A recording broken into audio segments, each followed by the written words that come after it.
na tesem na oya papa tokisa bayaki na Jano Kabuya Jean-Luc Mokoko alobaki le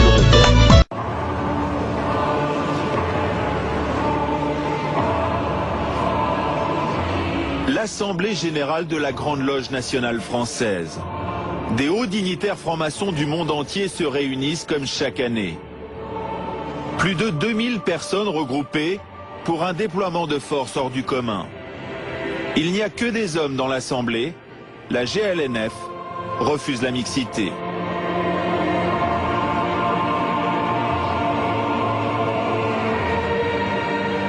C'est au rythme d'une musique de Vangelis, intitulée à la conquête du paradis, que les plus hauts responsables des différentes loges étrangères entrent dans le cénacle et s'installent aux places d'honneur sous le regard des frères qui ont été invités. Un écran géant a même été prévu pour la circonstance. Éminentissime et suprême grand prieur du Grand Prieuré des ordres unis maçonniques, religieux et militaires du Temple et de Saint-Jean de Jérusalem, Palestine, Rhodes et Malte pour la France. Les principaux dignitaires sont tous installés. C'est maintenant au tour du grand maître de l'ordre de faire son entrée sous les honneurs des frères. Debout mes frères, pour recevoir le très respectable frère François Stéphanie, grand maître de la Grande Loge nationale française, précédé de ses surveillants. Sous des applaudissements étouffés par les gants, le grand maître entre dans le cénacle dans une ambiance digne des cérémonies les plus sacrées. Une fois installé, le grand maître a droit aux honneurs des frères de l'obédience. Mes frères, nous sommes honorés aujourd'hui par la présence du très respectable grand maître de la Grande Loge nationale française, le très respectable frère François Stéphanie. Nous allons donc lui rendre les honneurs dus à son rang en le saluant par le signe d'apprenti et par 11 en vous réglant sur moi. Debout mes frères, à l'ordre.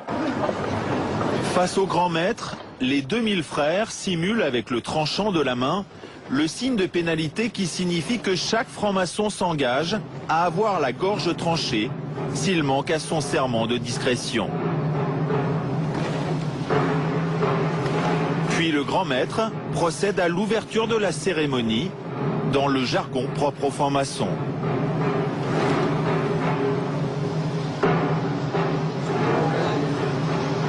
Respectable frère, premier grand surveillant, qui représentez-vous? Jacquin, le grand prêtre assistant sur le mont Sinaï. Où est placé le député grand maître? À la droite du très respectable grand maître. Où se place le très respectable grand maître? À l'Orient. Qui représente-t-il? Le roi Salomon. Signe de foi, mes frères. La main droite placée sur le cœur, les francs-maçons de la GLNF témoignent de leur croyance en Dieu.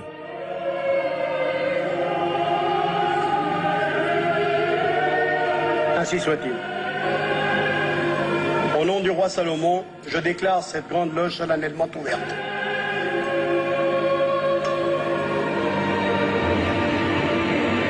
La Grande Loge nationale française a mis au point une stratégie originale pour se développer. Elle crée des nouvelles loges partout à l'étranger, et notamment dans les pays africains. Nous sommes très fiers de ce qui est fait en Afrique. Nous initions des frères africains avec cette volonté, mais une volonté absolue et inébranlable, de leur permettre de réaliser leur propre cadre maçonnique. Et aujourd'hui, ce sont des grandes loges régulières et souveraines, au même titre que ces États sont souverains. Vous avez des grandes loges dans toute l'Afrique centrale et toute l'Afrique francophone. Ce sont des grandes loges qui, effectivement, sont filles de la GLNF. Elles sont filles, mais aujourd'hui, elles ont leur vie propre. Alors pourquoi ces contacts avec l'Afrique ? Ces relations ont-elles seulement pour objectif une fraternisation internationale sur fond de spiritualité et de philosophie ? François Stéphanie nous laisse filmer une rencontre avec les représentants de plusieurs obédiences africaines.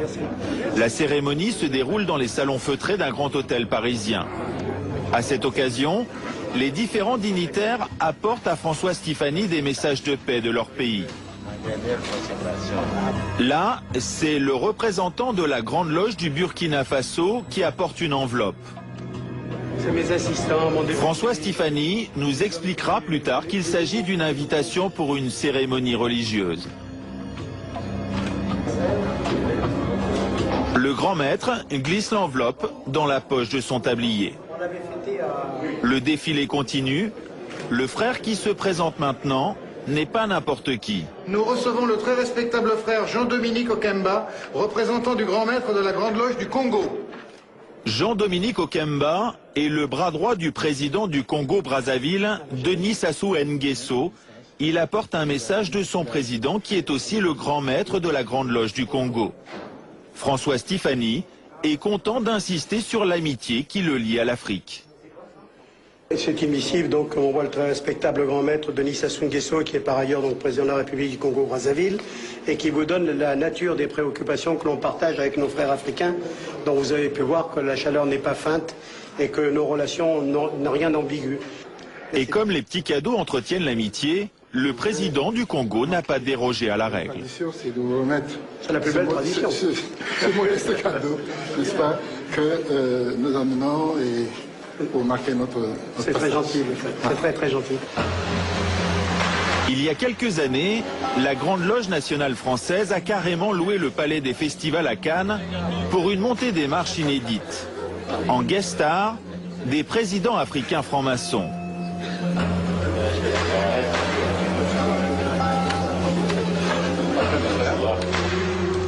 Antoine Glaser est le directeur de la Lettre du Continent, une publication spécialisée sur l'Afrique.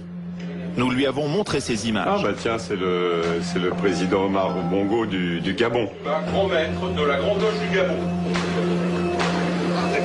Et ça, c'est le président Denis Sassou Nguesso du Congo. Ici, c'est Jean-Dominique Okemba, qui est, on l'appelle un peu le vice-président et qui est le patron des services secrets du Congo.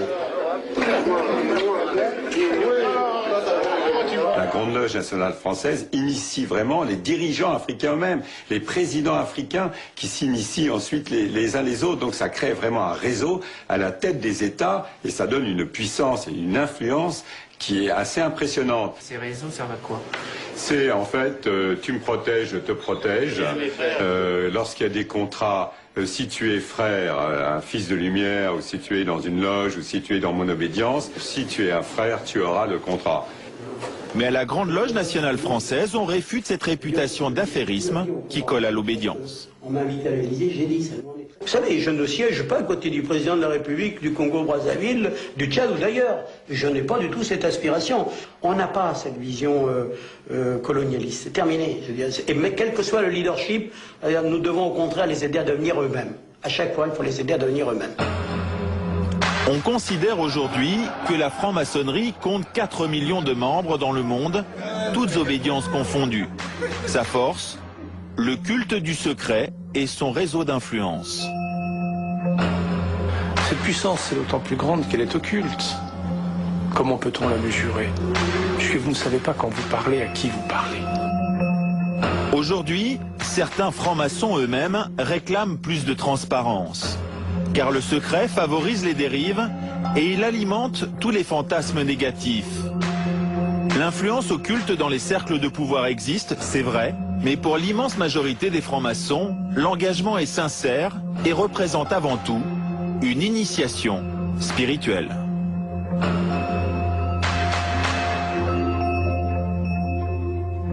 Aujourd'hui, les francs-maçons assurent qu'ils ont renforcé leur procédure de recrutement. Les nouveaux membres sont recrutés par cooptation. Un parrain doit toujours se porter garant du candidat franc-maçon. Quelque part dans Paris, un petit groupe d'hommes prépare une cérémonie cruciale dans le parcours d'un franc-maçon, le passage sous le bandeau. Ce soir-là, une petite obédience maçonnique, la Grande Loge traditionnelle et moderne, accepte de nous laisser filmer. Après cette épreuve, le candidat sera accepté dans la loge. C'est le vénérable qui accueille le candidat. Monsieur, ce bandeau que vous portez sur les yeux n'est pas fait pour vous mettre dans une situation inférieure, mais pour vous aider dans votre concentration. Si on lui a bandé les yeux, c'est aussi pour qu'il ne puisse pas voir ses interlocuteurs. Le personnage au bandeau est placé devant 3 bougies posées sur des colonnes qui sont censées représenter les 3 grandes lumières de la franc-maçonnerie, la force, la sagesse, la beauté.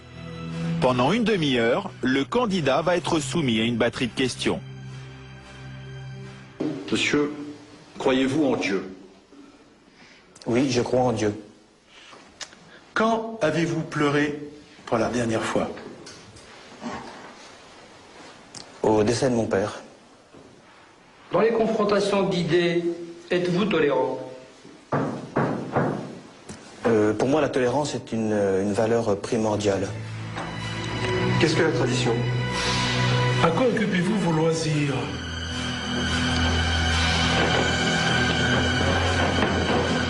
On ne fait pas subir, si je puis dire, cette épreuve à un candidat si on sait qu'on ne va pas vraiment l'accepter. Ce serait injuste, cruel, ce serait tout à fait inadmissible.